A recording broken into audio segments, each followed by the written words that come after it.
Hi friends, welcome back to my training series. I hope you're doing well, I hope you're hanging in there. And wow, can you believe it? We're now at week 17 of this weekly training series that I've been doing to share with you the training I've been doing to get ready for Cocodona this year. And here we are, a week away from the race. Wow, I can barely believe it. Friends have been asking me if I'm ready for it. I guess I'm ready. I've done all the training, but I really am nervous. I think this being my fourth Cocodona, I'm certainly relying a lot on my previous experience to get me through the event. There's a big benefit to knowing the course and knowing what the experience feels like. But at the same time, knowing what it feels like makes me nervous. It's going to be very hard and it's going to hurt. So the experience will both benefit me and be a little bit of a detriment as I get nervous in the next week. And as I stand at the starting line, hopefully I don't vomit before the race. Hopefully I don't vomit too many times during the race. But I am excited to get back out there. I'm excited to see old friends, excited to meet new friends, excited to share with you the experience of running in Arizona again. It's quite an event that's really changed my life, and I'm looking forward to getting back out there. Okay, let's talk about this week, which is pretty much the last big week of training before the race. So let's get into it. On Monday, I had a rest day, and I was very happy to have it. And then on Tuesday, I was assigned 80 minutes of endurance running with 6 times 30 seconds hard, followed by 2.5 minutes easy.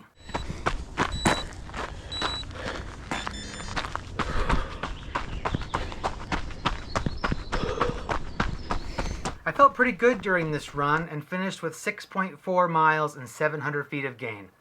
And then after work, I did my Tuesday afternoon yoga over Zoom. On Wednesday, my assignment was 40 to 45 minutes really easy running or rowing. I ran 43 minutes nice and easy, totaling 4.4 miles. On Thursday, I was assigned a total of 90 minutes of running, with 30 minutes of steady state running in the middle. After warming up, I pushed just a little faster than normal for 30 minutes.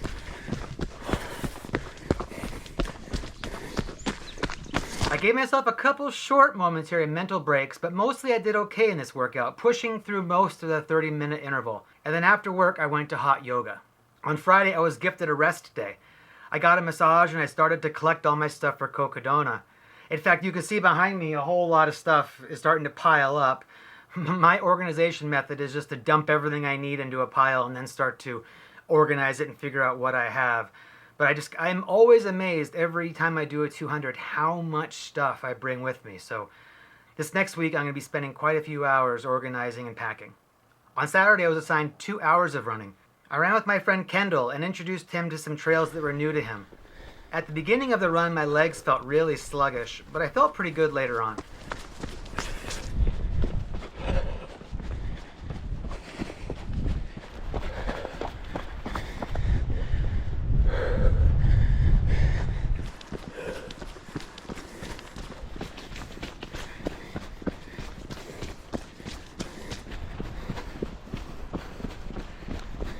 We ran just under 2 hours and got 9.4 miles with 1,300 feet of gain. And then finally on Sunday, I was assigned 45 to 60 minutes of easy running. I ran an easy road loop doing 6.1 miles in 58 minutes. Overall, this week was a little bit lighter as we get ready for Cocodona, and we're in a little bit of a taper week. So I had 33.7 miles and 6 hours and 25 minutes total. So, okay, that's the week of training as we wind into Cocodona. Now let's do some Q&A. Thank you to everyone who's sending some questions this week. We got quite a few. Starting off, Cameron asks about traveling with lithium batteries. Yeah, Cameron, I'm going to be bringing a lot of batteries with me. Between the 18650 batteries that I carry for my waist lamp, I'll also be bringing some lithium AA's for my Petzl headlamp. I'll be bringing a small USB battery to charge my watch or my phone if needed along the course. We'll bring some larger USB batteries to charge things while I'm at aid stations, and then we'll bring actually separate battery chargers as well. So like my GoPro batteries will get recharged by Leah while I'm running a segment. So I have to travel with so many batteries. I carry a few with me during the run as extras, and of course regulations prevent you from actually storing the batteries in your checked luggage. So all these batteries are going to have to go into my carry-ons. And yeah, I've never had any challenges or problems traveling with batteries. I think that maybe what I'm going to try to do is just spread them out across our carry-ons so that they're not all in one massive brick for the X-ray machine to look at. But yeah, there's a lot of batteries. I'll be bringing them with, and yeah, just putting them in the carry-ons, but kind of spreading it out a little bit. That's my strategy. All right, next up, Jean-Francois asks for tips for not freaking out when doing night running if there's any noises around. I think my advice here is just practice, practice, practice, and that experience will help you to either ignore or not hear strange noises at night. I think typically when I'm running at night, I don't hear very many noises. Most of the time when I'm running in the dark, I'm just sort of in my cone of light, looking down the tunnel of illumination in front of me, and not really hearing much, not seeing eyeballs out in the darkness or anything. But I do feel like I've just become a lot more comfortable at night because of just practicing and with experience. So I think that's the only thing I can say, because there's the possibility of seeing or hearing something at any time, and I don't want to tell you to just ignore it or not be concerned, because there needs to be a little bit of preparedness and just thinking that there are animals out there, and some of them are predatory, so it is good to be aware of what's out there, but at the same time having confidence and just being comfortable in the nighttime, I think goes a long way, and experience is what's brought that to me. So I just say keep going out there, and listen for the noises, but don't let them freak you out if possible. One of the reasons why I talk a lot about illumination at night is to deal with technical trails and not tripping over rocks at night by having good illumination. And so Elizabeth asks, what is a technical trail? Because she's heard that term quite a lot, and it seems to mean different things to different people. If the trail is such that you have to be a little bit careful about your footing because of rocks or roots or other obstacles, that means you can't just run normally through it. You have to actually take your time to pick your footing and watch where you're going to place your footsteps. I think that's essentially technical trails. So yeah, I just think anytime you've got a lot of rocks and roots where you really need to watch where you're going, that's technical. And so in the story of this Q&A that we're developing here, one of the things that I encourage people to think about when they're running at night is using a waist lamp, because the lower light source will create shadows that your eyes can see much better in that technical running environment. So you'll be less likely to trip over rocks and roots. Okay, Chris asks if I use sunblock with mesh hats. Chris, actually I don't. Most of the time, if I'm going to be in, a really hot desert environment, especially all day, like Cocodona coming up, I'm going to be wearing my outdoor research desert hat. And so that gives me no mesh, really. It's a really good, solid protection against the sun. But during my typical daily runs, I will often wear a Path Projects hat that has a mesh back. And even if I'm out for several hours, which happens sometimes, I won't put some sunscreen on my head, and so far that hasn't been a problem for me. I think that enough of the sun gets blocked by the mesh that I haven't experienced a sunburn on my head.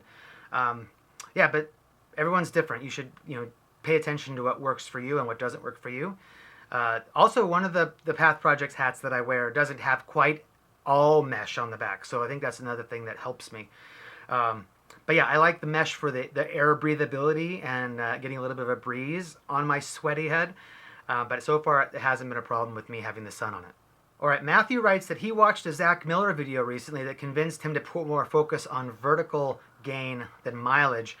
And what do I think about that? I mean, Zach Miller knows what he's doing. I think that you should do what you think works well for you.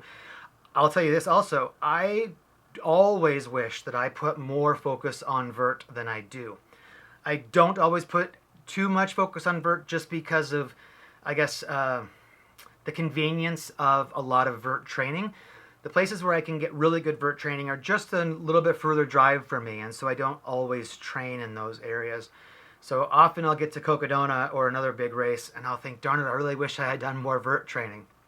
But it's been working well for me to focus on time on feet, because I think that over the course of a 200 or a really long race, I think it's the time on feet that benefits me, that my feet hurt or whatever, but I'm getting used to it. The climbing is kind of always hard, and so there are times when I wish I had a bit more strength. But I think if I had to choose one or the other, and I was focusing on a really long race, I would probably choose time on feet over vert training, with having, of course, some vert training. Yeah, it's better if you can do it both, if you can. But yeah, doing vert training is great. But like, everyone's got to do their thing, do what works well for you. And of course, depending on the event you're training for, that's going to also dictate what you do as well. So Zach's probably right. And so, yeah, do what works. Okay, another training related question. Matthew Haitala, who served me one of the best burgers that I've eaten in my life. Here, it's kind of messy. Okay. Big chunk, so. All right, thanks. During the Bigfoot 200, asks about coaching and TrainingPeaks, costs, and what to expect. Okay, well, this is a very meaty question, and I don't necessarily know everything about what TrainingPeaks has to offer, so I did shoot an email to the people's runner, Kevin Goldberg, who works at TrainingPeaks, and I asked him for some information about what TrainingPeaks offers and how he helps runners with connecting to coaches, because I have heard Kevin say on the Distance to Empty podcast that he's a matchmaker for TrainingPeaks, so I asked Kevin what that meant. So TrainingPeaks offers lots of different options. You can buy a training plan that just directs you what to do, through that training plan, that may or may not have a coach involvement for questions or feedback. You can hire a coach through TrainingPeaks who will then give you the feedback and interaction and make it a more personalized experience. What I've done is I work with my coach, Corinne Malcolm, at Foothills Endurance, and then she has my TrainingPeaks plan set up through her account. So I pay $185 a month, and that gets me access to a personalized training plan and weekly feedback and a monthly phone call with the coach. And then, of course, TrainingPeaks is just a part of that. So I did put down in the description below Kevin Goldberg's email, and as well as a little bit of information he provided, including links to the questionnaire to get teamed up or paired up with a coach. Hit him up if you have any more detailed questions about TrainingPeaks. Lastly, Nick asks if having a YouTube audience affects my motivation when I'm deep in it. This is a great question. I guess in a way, having a YouTube audience does sort of affect things. I mean, be honest, if I pull out my camera and I'm recording myself, that's a slightly less real moment than if I didn't pull out the camera, right? Because I had to have the thought to pull out the camera and record whatever interaction is happening.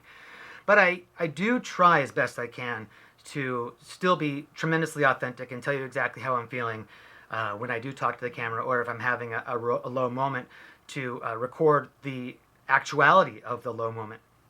I've had 2 DNFs in my running career, both at 100-mile races, and both of them while I was recording or carrying my GoPro.